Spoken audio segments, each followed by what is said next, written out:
new episode of Read, Remember, Repeat. And we kicking this show off, showing some love to Iron Mastery Academy. Shout out Doc Spills and Christopher Terry. They're teaching people how to learn and earn on the go and manage their own finances. It's as simple as matching colors, and you can grow your account. This is needed for the community and definitely for the culture. I said, surround your mind with greatness. Some of it will rub off. This is my office. This is where I start my day. And every day I read something. Form a habit of reading every day. It's about Proctor. My goal. And I love what you're doing as far as the read, remember, repeat, because that's imperative, man. And always, always, always, family, remember this. Read, remember, and repeat. How is everybody feeling? Beautiful, beautiful day it was today. Welcome to the night show, Read, Remember, Repeat This. And we are back with another book for you guys, right? The Power of Awareness by Neville Goddard. This one right here is one that will seriously have you in deep thought, right? We left off with consciousness. The first one is I am, right? I am a millionaire. I am amazing. I am beautiful. I am great, right? These are things that you have to affirm to yourself, right? And then the manifestation will come true. This one we're going to jump into is the power of assumption, right? Hopefully this book right here is the book that will really get you guys in a certain state of thinking, right? A certain state of mind, right? But you can only get it here at the Read, Remember, Repeat, you know what I mean, studios. And let's go. Chapter 3, the power of assumption. Man's chief delusion is his conviction that there are causes other than his own state of consciousness. All that befalls a man, all that is done by him, all that comes from him, happens as a result of his state of consciousness. A man's consciousness is all that he thinks and desires and loves. All that he believes is true and consents to. That is why a change of consciousness is necessary before you can change your outer world. Rain falls as a result of a change in the temperature in the higher regions of the atmosphere. So, in like manner, a change of circumstances happens as a result of changing your state of consciousness. Be ye transformed by the renewing of your mind. Romans 12:2. To be transformed, the whole basis of your thoughts must change. Let me read that one over. To be transformed, the whole basis of your thoughts must change.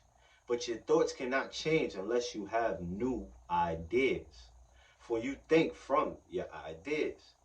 All transformation begins with an intense, burning desire to be transformed.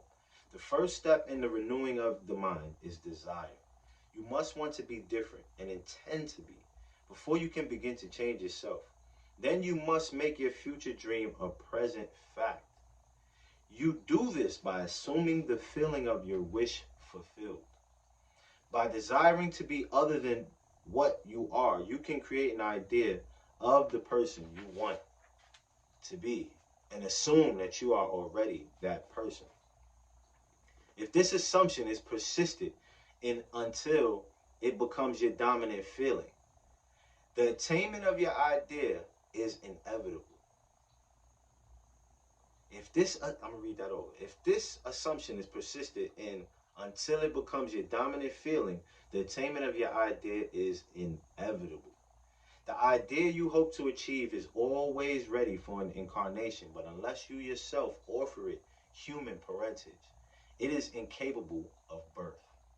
Therefore, your attitude should be one in which, having desire to express a higher state, you alone accept the task of incarnating this new and greater value of yourself. In giving birth to your idea, you must bear in mind that the methods of mental and spiritual knowledge are entirely different. This is a point that is truly understood by probably not more than one person in a million. You know a thing mentally by looking at it from the outside, by comparing it with other things, by analyzing it and defining it, by thinking of it. Whereas you can know a thing spiritually only by becoming it, only by thinking from it. You must be the thing itself and not merely talk about it or look at it. You must be like the moth in search of his idol, the flame, who spurred with true desire, plunging at once into the sacred fire, folded his wings within till he became one color and was substance with the flame. He only knew the flame who in it burned, and only he could tell who ne'er to tell returned.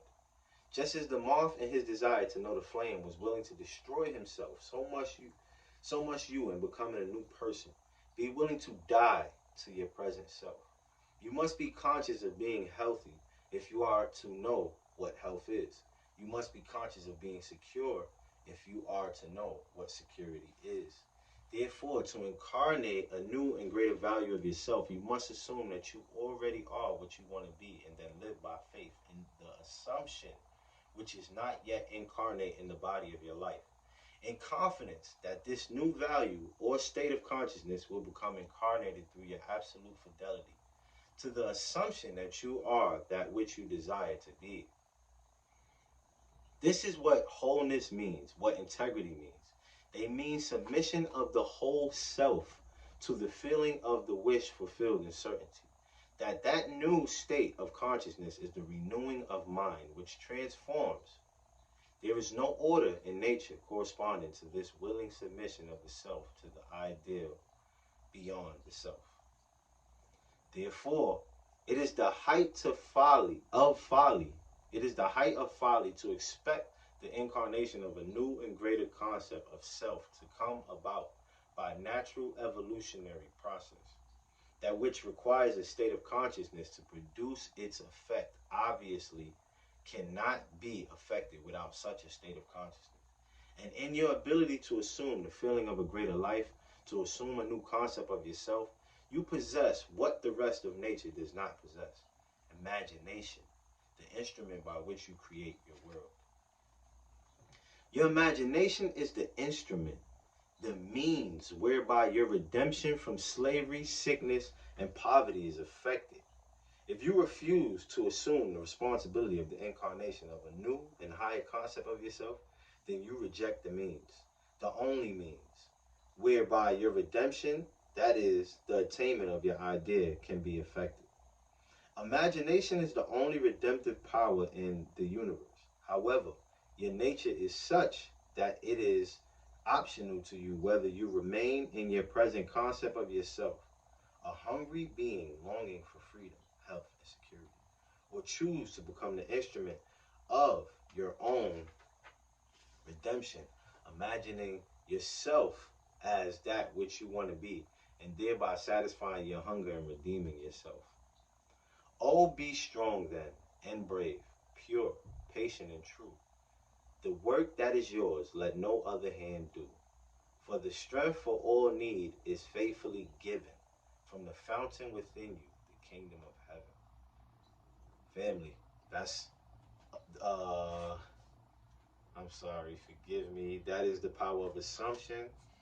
And we're going into desire. That's chapter 4. The chapter 4 is desire.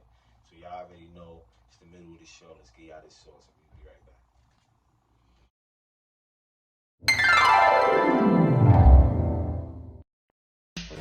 Repetition is the father of learning. I repeat, repetition is the father of learning. Intelligence, all that comes from repetition. Awareness, preparation, all that comes from repetition. Money, bitches, all that comes from repetition. Rotation, record spins, repetition. TV spots, awards, repetition. Yeah, because I don't smile a lot, so I figure he would. Throw nothing on my cotton candy. I eat cotton candy. I sip cotton candy. You wanna know what I'm drinking? You don't wanna know what I'm drinking. Desire. Chapter 4. We are back, family. Desire. So tune in. Let's go. Let's get it. Desire. The changes which take place in your life as a result of your changed concept of yourself always appear to the unenlightened to be the result, not of a change of your consciousness, but of chance, outer cause, or coincidence. However, the only fate governing your life is the fate determined by your own concepts, your own assumptions. For an assumption through false, if persisted in, will harden into fact. The idea you seek and hope to attain. Hold on, let me just read that back. That one was deep, right? However, the only fate governing your life is the fate determined by your own concepts, your own assumptions. For an assumption through false, if persisted, if it's false, if persisted in, will harden into fact. The idea you seek and hope to attain will not manifest itself, will not be realized by you until you have imagined that you are already the idea. There is no escape for you except by a radical psychological transformation of yourself, except by your assumption of the feeling of your wish fulfilled. Therefore, make results of accomplishments the crucial test of your ability to use your imagination. Everything depends on your attitude towards yourself. That which you will not affirm as true of yourself can never be realized by you, for that attitude alone is the necessary condition by which you realize your goal. All transformation is based upon suggestion, and this can work only where you lay yourself completely open to an influence. You must abandon yourself to your idea as a woman abandons herself to love. 4. Complete abandonment of self to it is the way to union with your idea. You must assume the feeling of the wish fulfilled until your assumption has all the sensory vividness of reality. You must imagine that you are already experiencing what you desire. That is, you must assume the feeling of the fulfillment of your desire until you are possessed by it, and this feeling crowds all other ideas out of your consciousness. The man who is not prepared for the conscious plunge into the assumption of the wish fulfilled in faith, that it is the only way to the realization of his dream, is not yet ready to live consciously by the law of assumption. Although there is no doubt that he does live by the law of assumption unconsciously. But for you who accept this principle and are ready to live by consciously assuming that your wish is already fulfilled, the adventure of life begins. To reach a higher level of being, you must assume a higher concept of yourself. If you will not imagine yourself as other than what you are, then you remain as you are. For if ye believe not that I am he, ye shall die in your sins. John 8:24. If you do not believe that you are he, the person you want to be, then you remain as you are. Through the faithful, systematic cultivation of the feeling of the wish fulfilled, desire becomes the promise of its own fulfillment. The assumption of the feeling of the wish fulfilled makes the future dream a present fact. Family, we are on chapter 5. In fact, let's get through chapter 5. Let's go. Chapter 5. The truth that sets you free. This book is so good, I just got to keep going. The drama of life is a psychological one in which all the conditions, circumstances, and events of your life are brought to pass by your assumptions. Since your life is determined by your assumptions, you are forced to recognize the fact that you are either a slave to your assumptions or their master. To become the master of your assumptions is the key to undreamed of freedom and happiness. You can attain this mastery by deliberate, conscious control of your imagination. You determine your assumptions in this way. Form a mental image, a picture of the state desired, of the person you want to be. Concentrate your attention upon the feeling that you are already that person. First, visualize the picture in your consciousness, then feel yourself to be in that state as though it actually formed your surrounding world. By your imagination, that which was a mere mental image is changed into a seemingly solid reality. The great secret is a controlled imagination and a well-sustained attention, firmly and repeatedly focused on the object to be accomplished. It cannot be emphasized too much that By creating an idea within your mental sphere, by assuming that you are already that idea, you identify yourself with it and thereby transform yourself into image. Thinking from the idea instead of thinking of the idea. Thinking from the idea instead of thinking of the idea. Every state is already there as mere possibilities as long as we think of them, but as overpoweringly real when we think from them. This was called by the ancient teachers subjection to the will of God, or resting in the Lord. And the only true test of resting in the Lord is that all who do rest are inevitably transformed into the image of that in which they rest. Thinking from the wish fulfilled, you become according to your resigned will, and your resigned will is your concept of yourself, and all that you consent to and accept as true. You, assuming the feeling of your wish fulfilled and continuing therein, take upon yourself the results of this state. Not assuming the feeling of your wish fulfilled, you are ever free of the results. When you understand the redemptive function of imagination you hold in your hands, the key to the solution of all your problems, every phase of your life is made by the exercise of your imagination. Determined imagination alone is the means of your progress, of the fulfilling of your dreams. It is the beginning and end of all creating. The great secret is a controlled imagination and a well-sustained attention. Firmly and repeatedly focused on the feeling of the wish fulfilled until it fills the mind and crowds all other ideas out of consciousness. What greater gifts could be given you than to be told the truth that will set you free? John 8:32. The truth that sets you free is that you can experience in imagination what you desire to experience in reality. And by maintaining this experience in imagination, your desire will become an actuality. You are limited only by your uncontrolled imagination and lack of attention to the feeling of your wish fulfilled.